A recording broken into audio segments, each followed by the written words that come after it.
The girl bought a whole box of golden beads. She worked overtime, stitching every bead by hand. Early the next morning, a luxurious dress stunned everyone. Even her boss, a top designer, was speechless. She even tried to claim the design as her own. But this was exactly what Lucy had planned, because hidden inside this dress was the secret to bringing her boss down. That evening, at the company's new product launch, a motorcycle suddenly tore down the red carpet. From the smoke emerged Lucy, completely disguised. Her golden and black outfit was striking, instantly stealing the spotlight from her boss Annie. Right then, her accomplice cut the lights. Lucy's other identity was projected across the building's exterior. As the crowd gasped, Cruella made her stylish escape. Her name spread like wildfire, an assassin in the fashion world, quickly catching the eye of major media outlets. Not long after, at an elegant London evening event, Annie was stopped before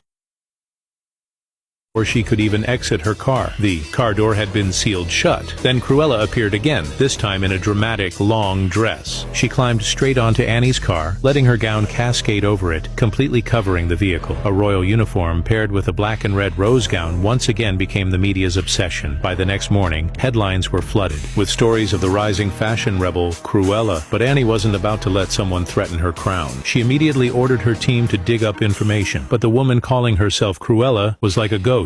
Even the police couldn't trace a thing. Meanwhile, Cruella was still undercover, designing her next masterpiece right inside the company. What she didn't realize was that Annie was already watching her closely. Annie confronted her. "Why are you holding back?" she asked. Cruella replied, "I'm just expressing inspiration in my private time." To which Annie snapped, "There is no private time here. Your body, your designs, your soul, they all belong to me." And then she added with a smirk, "Looks like I've found another masterpiece." At the next week's fashion show, Annie strutted out in Cruella's dress. But suddenly, a garbage truck pulled up to the entrance. The driver flipped a switch. A mountain of clothes poured out onto the ground. And from the chaos, Cruella rose, defiant and fierce, rocking yet another new look. She climbed on top of the truck, smirking. As it drove off, the pile of what seemed like trash unraveled into a 15-meter-long dress. Cruella stood tall, laughing wildly as the media swarmed to snap photos. Annie, left seething with rage, could only watch. The fashion house's sales nosedived. Annie demanded her lawyers put Cruella behind bars, but after combing through all the regulations, they couldn't even figure out what crime she had committed. Annie's last hope now rested on the annual fashion night. That golden, mesmerizing dress was her chance to reclaim her title, but Cruella had already made her move. She sent her accomplice to secretly infiltrate the fashion house, deliberately, leaving clues suggesting a plot to steal the dress.